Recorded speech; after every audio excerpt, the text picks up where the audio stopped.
Prezadíssimo telespectador, seja muito bem-vindo a mais uma entrevista no Jornal do Engenheiro. Nesta edição, o tema é o futuro dos telefones públicos, mais conhecido como os orelhões.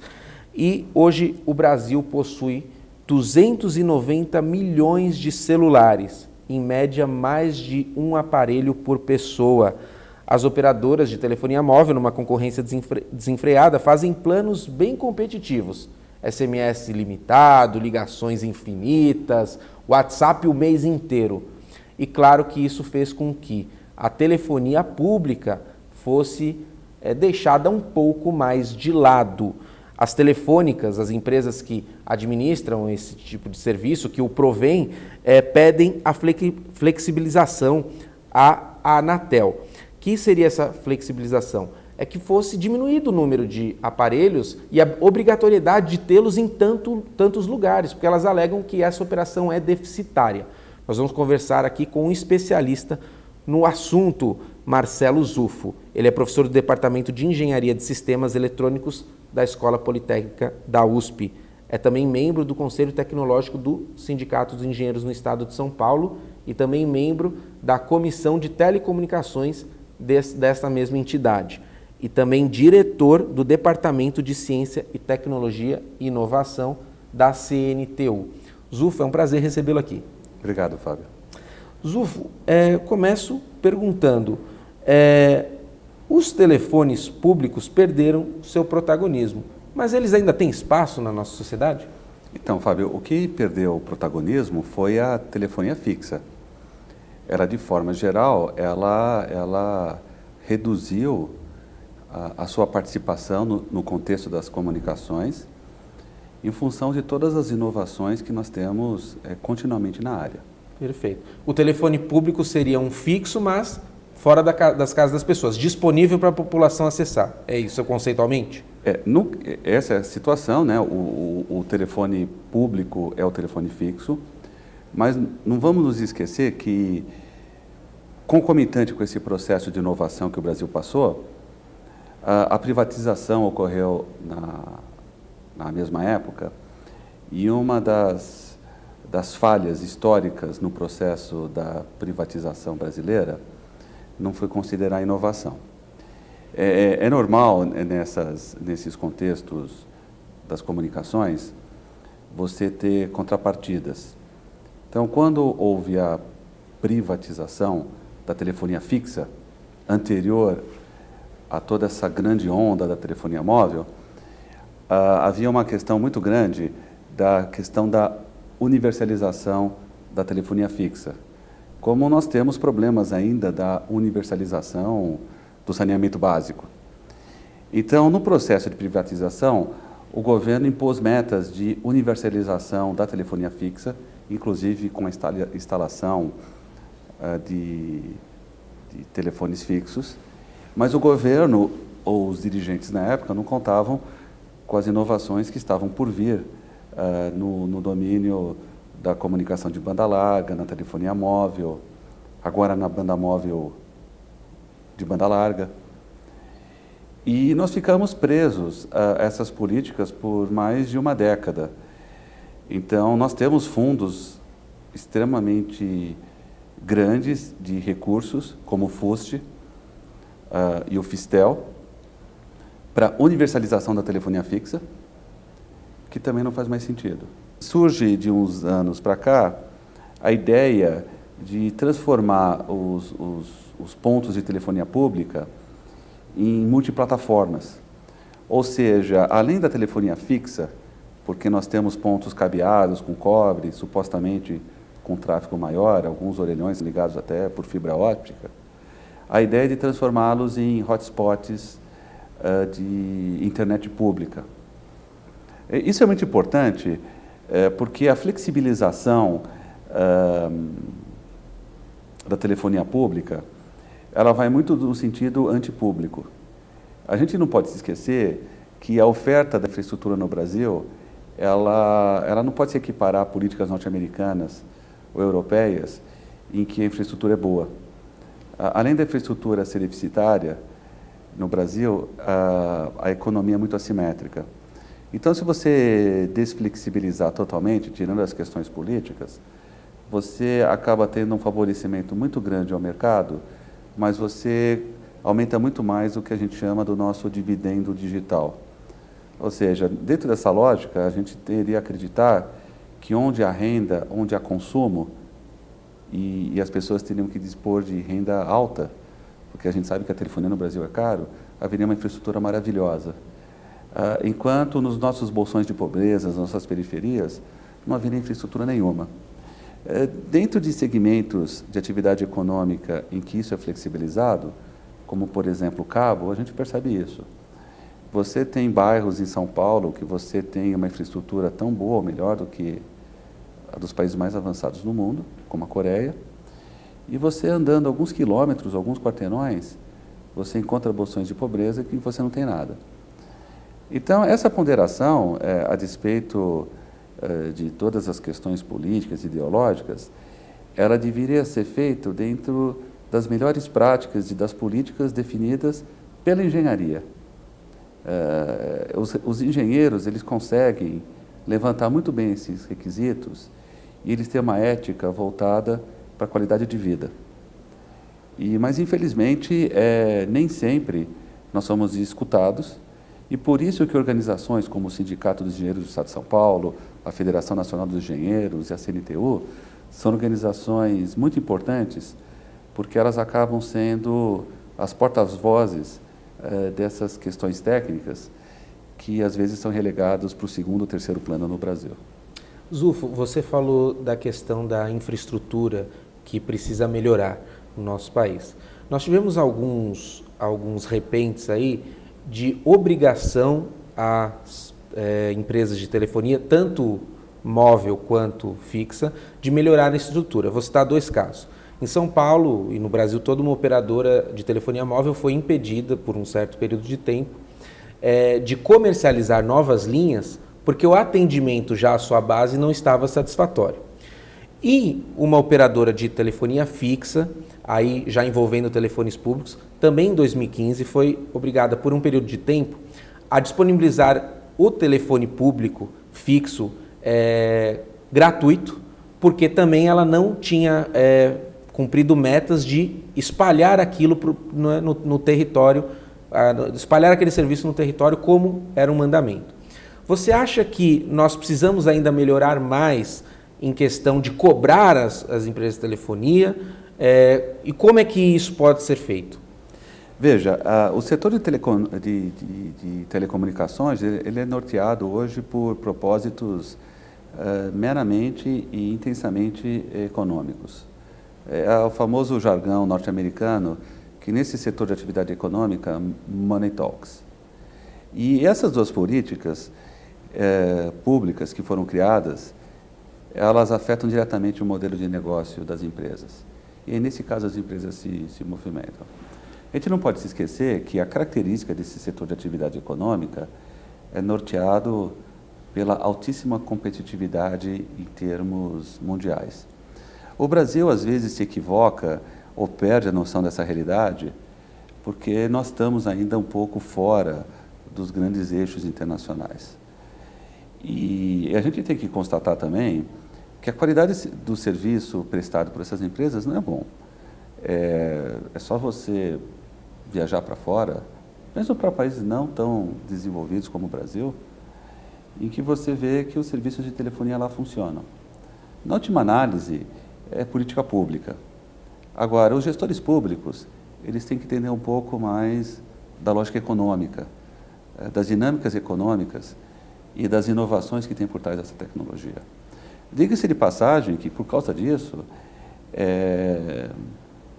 os processos tecnológicos no setor de comunicações no Brasil, eles vêm aos soluços. Nós temos rompantes de coisas muito boas que acontecem esporadicamente, como foi a implantação do padrão de TV digital, que, quando implantado no Brasil, era um dos mais avançados do mundo, mas o Brasil perdeu foco nessas políticas e agora nós estamos no switch off e nós não temos nenhuma perspectiva de inovação no switch off. Estamos, de forma muito exitosa, implantando a infraestrutura de 4G. de novo, sobre uma égide econômica. Então, você vê que onde tem receita, onde tem consumo pago, você tem 4G. E onde você não tem consumo, você não tem 4G. Então, isso é um reflexo de como as políticas públicas, elas têm que ser ágeis. Os países que estão no ranking do top 5 no mundo, são os países que têm essas políticas permanentes. Essas políticas são revisadas semestralmente ou anualmente. As nossas políticas ainda estão no ritmo de internet de escada, precisa acelerar. Então, o que acaba acontecendo, a gente faz boas políticas, mas depois elas são esquecidas. Então, elas vêm em surtos, em frentes. E você não pode abdicar da atenção sobre essas políticas em nenhum instante. Você perde 3 meses nesse setor, você já está defasado. No próximo bloco, nós vamos aprofundar o assunto em relação a essas políticas e como entidades da sociedade civil organizada, representantes dos trabalhadores, tal como é o CESP, pode ajudar a debater este assunto. A gente volta daqui a pouquinho.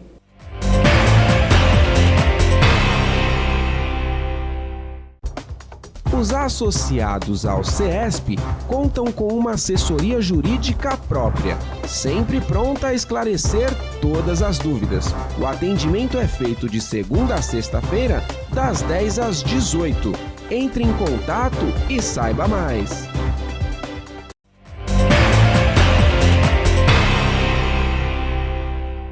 Estamos de volta na entrevista do Jornal do Engenheiro, debatendo a telefonia fixa, mais precisamente a telefonia fixa que é disponibilizada ao público, os famosos orelhões e o seu futuro. Zufo, você falou da questão da importância da gente acelerar as políticas públicas. Uma das saídas para que os telefones fixos públicos não sejam tão subutilizados é transformá-los, como você disse, em pontos de internet. Você acha que é uma boa oportunidade para nós recomeçarmos a questão, por exemplo, por exemplo, se abrir o setor para que várias operadoras o explorem, que a gente possa dar metas de universalização, de qualidade de tráfego na rede? Você acha que é um bom recomeço? É uma política acertada. No setor de comunicações, que é um setor pujante econômico, competitividade é sempre boa. Veja recentemente as operações globais que empresas como a WhatsApp e a Google têm operado. A competição nesse setor ela é sempre bem-vinda. Agora, uma competição ponderada dentro de metas de acesso público, senão você aumenta o digital divide. Isso é consenso da IoT. Quer deixar a gente de fora porque não tem poder econômico para acessar aquilo. Exatamente. Então, regiões pobres não teriam telefone com Wi-Fi, por exemplo. Exatamente. Né? Então, essa é uma política bem acertada e eu acho que talvez o momento político que o país viva não haja espaço para a gente discutir de forma mais aprofundada. Outra questão importante é o papel do engenheiro nessa história. A gente não pode se esquecer que a engenharia, por Constituição no Brasil, é uma profissão regulamentada. Ou seja, o engenheiro, diferentemente dos outros profissionais liberais, ele tem compromissos e obrigações previstas em Constituição. E eu acredito que uma dessas obrigações, que já é incutido na cabeça do nosso aluno, a nossa aluna de engenharia, ainda no banco escolar, é essa atividade fiscalizatória. Eu acho que a gente deveria ampliar a legislação para que cada engenheiro, além de ser responsável técnico, ele poderia ser também um fiscal desses malfeitos de infraestrutura. A gente encontra em todos os lugares, de um orelhão, a taxa de orelhões que não funciona, em que você tem o fone arrancado, no mundo todo, não no Brasil, os telefones públicos são vítimas de muito vandalismo. E por não inferir receita, você só precisa disso no jeito que é oferecido hoje, quando você tem uma emergência. Há um certo descaso, muitos orelhões não funcionam, estão depredados. E eu percebo, frequentando vários fóruns de engenharia, que os engenheiros não aceitam isso. Tive exemplos semana passada, né? A gente vê descaso com instalação de telefonia mal feita em poste, fios caídos, instalações elétricas. Eu acho que a legislação, inclusive nessa área, teria que ser aprimorada, em que nós teríamos que só regulamentar um papel adicional que o engenheiro teria, que além de emitir as ARTs, ele poderia ser uma espécie de fiscal dessas infraestruturas. Porque, infelizmente, no Brasil, não é só a infraestrutura que deixa a desejar, mas a manutenção e a preservação dessas infraestruturas. E a gente não pode se esquecer que nós temos uma engenharia brasileira de classe mundial. Se a gente colocasse esses engenheiros, que já são regulamentados por Constituição, como supervisores dessas infraestruturas públicas, isso traria provavelmente a infraestrutura do Brasil em outros patamares. Zufa, aproveitando sua presença aqui, conceitue para o nosso telespectador a questão da internet pública, que aí já é uma questão mais ampla, que é uma das bandeiras do nosso sindicato. O que é essa internet pública que o sindicato defende? Sim, vamos rebobinar a fita 2.500 anos atrás, né? O Império Romano, quando ele precisou se expandir, ele precisou criar uma infraestrutura, que eram as vias. E as vias não eram públicas, eram privadas. As vias eram constituídas para que as legiões romanas passassem. E quem construía uma via cobrava um pedágio. Hoje pode cobrar uma tarifa, né? Houve uma constatação no Senado romano, há mais ou menos 2.500 anos atrás, 2.300 anos atrás, que a via era uma coisa pública. E aí começou a se destinar uma parte dos impostos, através de uma lei, em que a via romana virou via pública. Entendeu-se que, no progresso de expansão, a legião romana passava. E a legião romana conquistando espaço, vinham tâmaras, vinham laranjas. Ela era uma via de progresso social, econômico e tecnológico do Império Romano. Bem, Thomas Edison não foi o inventor da lâmpada. Thomas Edison inventou o conceito de iluminação pública, inclusive com o conceito de monopólio de corporações sobre um bem público. Mas demorou 2.000 anos para Thomas Edison inventar isso. Na primeira geração da internet, a internet privatizou-se, mas começa a fazer sentido que a internet é uma coisa pública, como é o saneamento básico, como é a pavimentação e a calçada, como é a iluminação.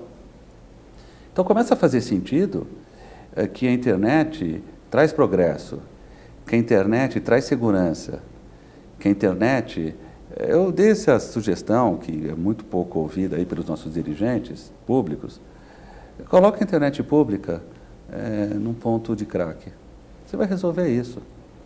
A internet com as câmeras está resolvendo a questão de segurança em parques, está resolvendo a questão de sequestros. Os sequestros relâmpagos em São Paulo acabaram por causa da internet, as câmeras, né? Então, faz sentido que... Por que você coloca iluminação pública no bairro? Para aumentar a segurança. Faz sentido você colocar a internet pública no bairro? Para aumentar a segurança. Faz sentido você iluminar um parque para você ter turismo. Faz sentido você colocar a internet no parque para ter turismo também. Então, no campo da saúde, da educação, do turismo, dos negócios, da segurança pública, a internet é uma coisa muito boa. Antigamente, no passado, os policiais tinham aquela questão do rádio. Hoje os policiais usam WhatsApp, usam Skype, usam Waze e precisam ter internet no carro de polícia. Então, começa a fazer sentido que a dimensão pública da internet é muito maior do que se tem notícia. E, entre aspas, nesse conceito de internet pública, haveria pressupostamente oferta, entre aspas, gratuita. E a gente sabe que não existe o grátis. O que existe são modelos de negócios razoáveis que beneficiem uma maioria, e essa maioria enquadra-se no conceito do público. Esse conceito muito inovador tem tido espaço de debate e discussão em órgãos de engenharia como o sindicato, a federação e recentemente a própria CNTU. Quer dizer, não é só perguntar quanto custa tornar a internet pública, mas quanto custa não ter a internet pública, porque os ganhos são notáveis, né, Zulfo? E quais são os ganhos sociais disso? Quais são os benefícios? A questão do avanço da internet pública perde muito com a situação política do país, né? Nesse momento, todas as políticas estão paradas, né? A gente perde em competitividade. Eu estava vendo hoje, o milho brasileiro perdeu competitividade lá fora. Como pode? Com uma taxa de dólar de 4-1, com uma potência agrícola como é o Brasil, o milho brasileiro perder competitividade.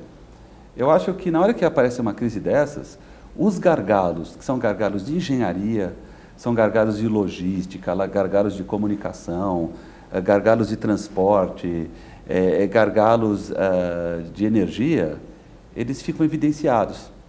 E eu acho que, eu tenho escutado muito, eu não sei de onde vem esse discurso, mas ele é bem interessante. Nos últimos 3 meses, o que eu escuto é o seguinte: olha, a crise está aí e dessa vez não vão ser os políticos, não vão ser os economistas, vão ser os engenheiros que vão poder resolver.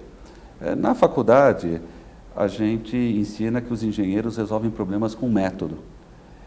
Talvez, resolvidas as questões políticas, a classe da engenharia do Brasil vai ter uma grande oportunidade de aparecer e resolver todos esses problemas com método.